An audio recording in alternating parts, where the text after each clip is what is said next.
આજે આપણે મંચુરિયનની એકદમ સરળ અને ટેસ્ટી રેસીપી જોઈશું. જો તમે એક વખત આ રેસીપી બનાવી લેશો ને તો હર વખત મંચુરિયનનું નામ પડતા જ બધાને બનાવીને ખવડાવશો અને એકદમ આસાનીથી અને ઝડપથી બની જાય છે. તો વિડીયોને એન્ડ સુધી જોતા રહેજો. તમારું સ્વાગત છે મારી ચેનલ હિના રયાણીઝ કિચનમાં.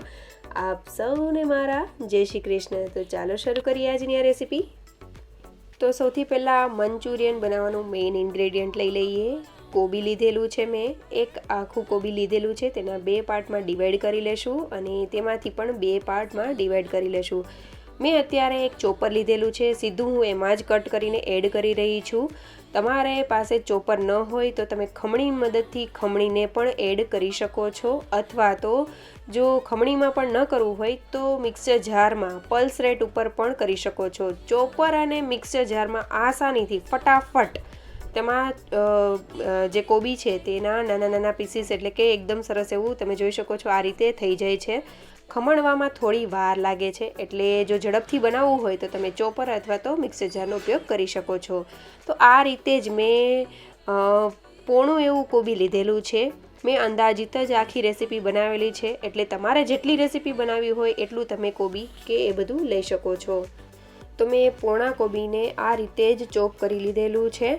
તો અહીંયા મંચુરિયન બનાવવામાં કેવું હોય કે આપણે કોબી જે છે જેમાંથી પાણી છૂટું પડતું હોય જે વેજીટેબલમાંથી, તેમાં મીઠું એડ કરીને થોડીવાર માટે રાખી દઈએ, જેથી કરીને તેનું જે બધું પાણી છે એ નીકળી જાય. પણ અત્યારે આ રીતે જે મંચુરિયન બનાવીએ છીએ તેમાં આપણે કોઈ પણ એવી પ્રોસેસ કરવાની જરૂર નથી. માત્ર આ રીતે કોબી થઈ જાય એટલે આપણે બીજા વેજીટેબલ એડ કરી દઈશું. તો તમે જોઈ શકો છો અત્યારે મેં કોબી આટલું લીધેલું છે. તમારે વધારે કે ઓછું કરવું હોય તો પણ કરી શકો છો. હવે મેં અંદાજે 1 કપથી ઉપર એવું ગાજર ખમણીને લીધેલું છે. જો તમારે અહીંયા ગાજરને ખમણવું ન હોય તો તમે અહીંયા ચોપરમાં કે મિક્સર જારમાં પલ્સ રેટ ઉપર તમે ગાજરને પણ એ રીતે કરી શકો છો જે રીતે આપણે કોબી કરેલું છે. મેં બધા વેજીટેબલ વધારે પ્રમાણમાં જ લીધેલા છે. હવે આપણે કોથમરી, તો મેં 1 કપથી ઉપર એવી કોથમરી લીધેલી છે, અંદાજિત જ કરેલું છે. ત્યારબાદ તીખા લીલા મરચાં બારીક કાપેલા એડ કરીશું સ્વાદ પ્રમાણે. 1 કપથી થોડી ઓછી એવી ડુંગળી હતી એ એડ કરી દઈશું બારીક કાપેલી. અહીંયા આ બધા વેજીટેબલ્સને બારીક જ કાપવાના છે. ત્યારબાદ થોડું એવું કેપ્સિકમ બારીક કાપીને એડ કરી દઈશું અને 2 ચમચી જેટલું એકદમ બારીક કાપેલું લસણ, સૂકું લસણ એડ કરેલું છે. તો એ એડ કરી દીધા પછી આપણે આદુનો મોટો એવો ટુકડો ખમણી લેશું. તો અહીંયા તમારે કોઈ પણ વેજીટેબલ વધારે કે ઓછા કરવા હોય તો કરી શકો છો, પણ વેજીટેબલનું પ્રમાણ થોડું વધારે રાખવું. તમારે અહીંયા બ્રોકોલીને પણ એડ કરવી હોય તો કરી શકો છો. તો તેને પણ બારીક સમારીને એડ કરી દેવી, એકદમ ખમણીને એડ કરી દેવી. ત્યારબાદ ટોમેટો કેચઅપ એડ કરીશું, 2 ચમચી ઉપર એડ કરેલો છે. ત્યારબાદ આપણે શેઝવાન ચટણી એડ કરીશું અને જો તમારે શેઝવાન ચટણી વધારે એડ કરવી હોય તો લીલા મરચાં જે તીખા એડ કરેલા છે તે સ્કીપ કરી દેવા. અને મેં ગ્રીન ચીલી સોસ પણ એડ કરેલો છે. એટલે ટેસ્ટ તમારે તીખાશ જે રીતે તમારા ઘરમાં ખવાતી હોય, બાળકો ખાતા હોય એ રીતે એડ કરવું. ત્યારબાદ સોયા સોસ મેં એડ કરેલો છે થોડો, અને ત્યારબાદ મીઠું અને કાળા મરીનો પાવડર થોડો એડ કરેલો છે. હવે આપણે એડ કરીશું બધા લોટ. તો મેં તેમાં સૌથી પહેલાં ચોખાનો લોટ લીધેલો છે, જે 4 ચમચી જેટલો લીધેલો છે. ત્યારબાદ આ છે તપખીરનો લોટ.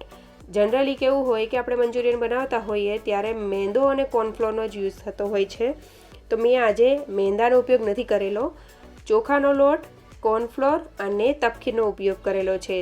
મેં અહીંયા 4 ચમચી ચોખાનો લોટ, 4 ચમચી તપખીર અને 3 ચમચી જેટલો કોર્નફ્લોર એડ કરેલો છે. સૌથી પહેલાં તમને એવું લાગે તમારું બેટર ઓછું થવાનું હોય, મતલબ કે તમારું મિક્સર ઓછું થવાનું હોય તો તમે થોડો લોટ એડ કરવાનો. ત્યારબાદ જ બધું જો જરૂર પડે તો એડ કરવાનું. ઇનકેસ તમારે આમાંથી તપખીર તમારા ઘરમાં અવેલેબલ ન હોય તો તમે થોડો એવો ચણાનો લોટ પણ ઉપયોગ કરી શકો છો. તો હવે આપણે આ બધા લોટ એડ કરી દીધા પછી આ રીતે હાથની મદદથી એકદમ મસળવાનું છે, જેથી કરીને જે કોબી છે તેનું પાણી છૂટું પડશે અને આપણું જે બેટર છે તે બહુ સરસ એવું થતું જશે. તમે જોઈ શકો છો આપણું બેટર કેવું થયું છે. બહુ વધારે ઢીલું થઈ જાય, અતિશય ઢીલું લાગતું હોય તો થોડો એવો જ કોઈ પણ 3માંથી 1 પણ લોટ તમે 1 કે 1.5 ચમચી જેટલો એડ કરી શકો છો. પણ બહુ વધારે લોટ એડ ન કરવો અને બધું ટેસ્ટ પ્રમાણે ચેક કરી લેવું કે ખટાશ કે ખારાશ કે કોઈ પણ સોસીસ કે એડ કરવાના હોય તો એડ કરી દેવા. ત્યારબાદ આપણે આ રીતનું બેટર થાય એટલે આપણે તેને સાઈડમાં રાખી દઈશું. અને ત્યારબાદ મેં આ તવો લીધેલો છે, તો તવાને આપણે જે રોટલીનો તવો હોય એ જ લીધેલો છે. તમે અહીંયા ઢોસાનો તવો પણ લઈ શકો છો. હવે તેને થોડો એવો તેલથી ગ્રીસ કરી લેશું. ત્યારબાદ થોડો એવો જ આપણે જે બેટર બનાવ્યું છે તે લઈ લેશું. અહીંયા આ બેટરને એડ કરીને આપણે હાથની મદદથી આ રીતે થપથપાવતા જશું અને સ્પ્રેડ કરતા જશું. હવે અહીંયા આપણે કોઈ પાણીની કે જરૂર નહીં પડે. બેટર બનાવવામાં પાણીનો ઉપયોગ કરવાનો જ નથી. એમનેમ જ આપણું બેટર તૈયાર થઈ જશે.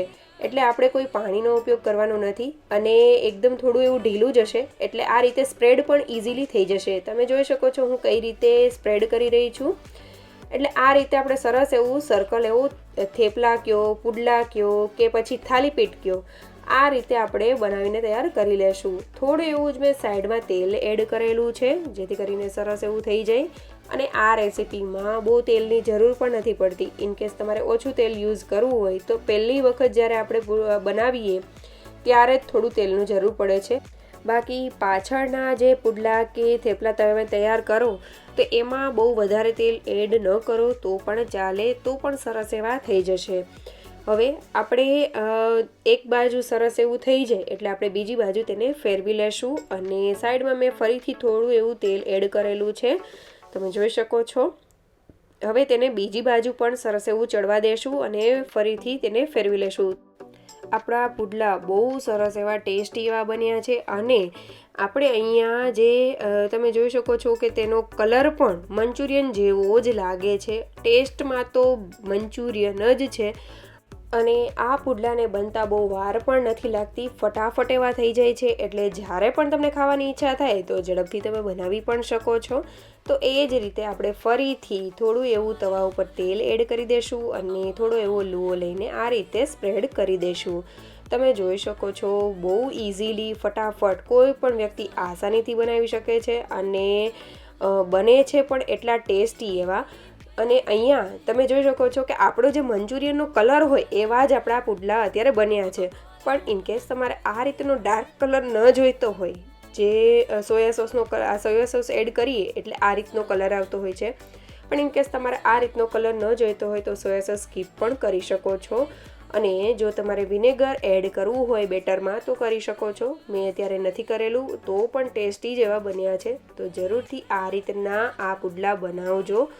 આસાનીથી બની જાય છે. અને મેં આ પુડલાને દહીં અને ટોમેટો કેચઅપ સાથે સર્વ કરેલા છે. હેલ્ધી છે તો હેલ્ધી સાથે તમે સર્વ જરૂરથી કરજો. બાળકોને જરૂરથી તમે લંચ બોક્સમાં પણ આપી શકો છો. જે બાળકો બ્રોકલી કે કોઈ વેજીટેબલ ન ખાતા હોય, આ રીતે એકદમ બારીક કાપેલું હોય અને આ રીતનું જો ટેસ્ટ હોય તો બાળકો ક્યારેય પણ ના નહીં પાડે. મંચુરિયનને એવું બધું તો ભાવતું જ હોય છે બાળકોને. તો જરૂરથી આ રીતના પણ પુડલા તેમને આપજો. હોંશે ખાઈ લેશે. અને ટોમેટો કેચઅપ સાથે તો બાળકોને ભાવે જ છે. અને જો તમારે આ પુડલાને થોડાક સ્પાઇસી વસ્તુ સાથે ખાવા હોય તો શેઝવાન ચટણી સાથે જરૂરથી એન્જોય કરજો. બહુ ટેસ્ટી એવું લાગશે.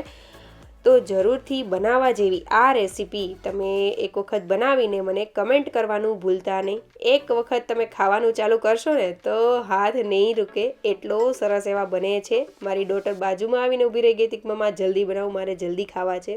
મમ્મા તું મંચુરિયન બનાવે છે, એટલા ટેસ્ટી અને સ્મેલ પણ એટલી સરસ આવે છે. અને તમે જોઈ શકો છો કેટલા સોફ્ટ અને સરસ એવા બન્યા છે. તો જરૂરથી આ રેસીપી ટ્રાય કરજો અને કમેન્ટ કરવાનું ભૂલતા નહીં. અને જો તમને મારી રેસીપી સારી લાગી હોય તો લાઇક, શેર અને સબસ્ક્રાઈબ કરજો. અને બાજુમાં પેલી ઘંટી દબાવવાનું ભૂલતા નહીં, કારણ કે તેનાથી તમને સૌથી પહેલાં નોટિફિકેશન મળશે નવા વિડીયોના. Thank you for watching.